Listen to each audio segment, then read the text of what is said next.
question is told a ray of light along x plus root 3 y is equal to root 3 like this. Okay. So, this is the ray of light which is incident like this.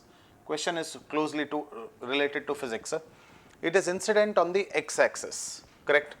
Now, this point is on the y axis, so let's call this as 0 comma y, and we know that the distance of the object from the reflecting surface should be equal to the distance of the image also from the reflecting surface, right.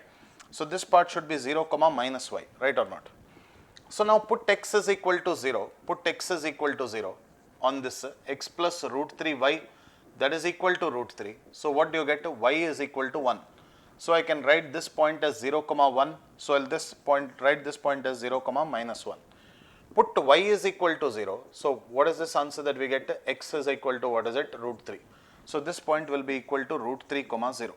Now, the question is asking you to calculate. So using 2-point form, you have to calculate the equation of the reflected ray, correct.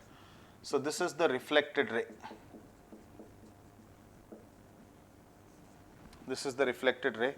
Y minus y1 divided by x minus x1, that is equal to y2 minus y1 divided by x2 minus x1, correct. So, minus root 3y, that is equal to minus x plus root 3.